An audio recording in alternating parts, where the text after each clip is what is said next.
चल रही है महिलाओं की, जो एक तरह से मैं कहूंगी कि जो गुलामी है, धार्मिक गुलामी, उस गुलामी से किस तरह से बाहर निकला जाए। क्योंकि कहीं ना कहीं हम जाने अनजाने में बहुत सारी ऐसी चीजों को आज ढो रहे हैं जिनसे हमारा भला नहीं होता।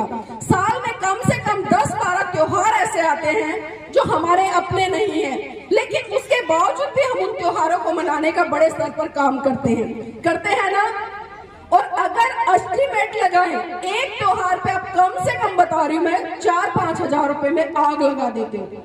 अगर 4-5 हजार रुपए के हिसाब से 10-12 त्योहारों को जोड़ा जाए तो एक साल में कम से कम 50 हजार से लेकर 60 हजार रुपए आप 29 त्योहारों पर बर्बाद करती हो। अगर वही पैसा आप 29 त्योहारों पर बर्बाद ना कर अपने बच्चों की शिक्षा पर लगाओ तो देखना आपके बच्चे डॉक्टर बनेंगे, इंजीनियर बनेंगे, जज बनेंगे, यहाँ तक इस देश के राष्ट्रपति और प्रधानमंत्री बनेंगे। लेकिन जरूरत है इन रूढ़िवादी परंपराओं का त्याग कर आप उस पैसे को उधर कर्म कांड पे ना लगाकर बल्कि अपने बच्चों की शिक्षा पर लगाना। क्योंकि शिक्षा शेरनी का वो दूध है जिसे जो जितना पिएगा उतना दहाड़ेगा। क्योंकि शिक्षा हमें सवाल करना सिखाती है, शिक्षा हमें आंख में आंख डालकर बात करना सिखाती है, शिक्षा हमें कॉन्फिडेंस सिखाती है, शिक्षा हमें तमाम नॉलेज सिखाती है। शिक्षा से हम जब चाहे, जैसे चाहे, जिसके सामने खड़े होकर बड़ी दबंगता से अपनी बात रख सकते हैं। तो इसलिए मेरी माताओं बहनों, सबसे पहला जो दायित्व है अपने बच्चों को शिक्षित करने का काम करो। क्योंकि बाबा साहब ने शिक्षा पर बहुत ज्यादा जोर दिया और जब जब आपके बच्चे शिक्षित होंगे, जब जब आपके बच्चे आगे बढ़ेंगे, आपका और परिवार का नाम तो होगा ही होगा, साथ में आपके गांव का नाम होगा, आपके जिले का नाम होगा, आपके राज्य का नाम होगा और इस पूरे भारत देश का भी नाम होगा अगर वो बहुत बड़े स्तर पर आगे निकल जाते हैं। तो इसलिए अपने बच्चों को शिक्षित करने का काम कीजिए, जितना हो सकता है उन्हें पढ़ाएं लिखाएं और आगे बढ़ाएं। और यहाँ पर बहुत सारी चीजें हैं क्योंकि चर्चा करने के लिए। अब एक बात और बताइए मुझे, क्योंकि खासकर महिलाओं को ही मैं टारगेट कर रही हूँ और इनके माध्यम से पुरुषों को भी कर रही हूँ। क्योंकि अभी जिस तरह से भाई जी ने कहा कि घर की जो महिलाएं वो नहीं मानती हैं, जो लोग ऐसा कहते हैं बिल्कुल झूठ बोलते हैं, बिल्कुल झूठ बोलते हैं जो ये कहते हैं कि हमारे घर की महिलाएं नहीं मानती।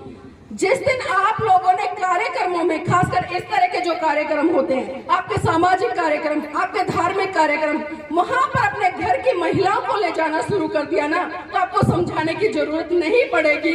वो खुद सुन सुनकर इतनी समझदार हो जाएंगी।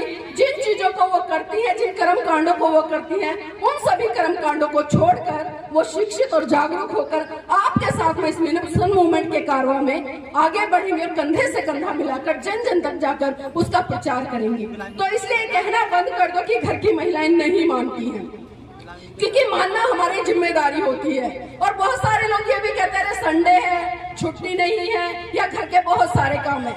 जब कहीं शादी विवाह होता है तब भी तो आप पूरा परिवार जाता है ना, क्यों जाते हैं? क्योंकि आपको वहाँ पर 500 या 1000 रुपए देकर आने होते हैं, तो उसका भी तो हिसाब करके आओगे ना बराबर, कि भाई 500 रुपए देके आए तो क्यों ना हम पूरा परिवार चले, एक टाइम का खाना खाकर आ जाएंगे। करते हो ना ऐसा? तो जब आप शादी विवाह में पूरे परिवार को ले जा सकते हो तो क्या मिशन मूवमेंट के कार्यक्रमों में नहीं ले जा सकते?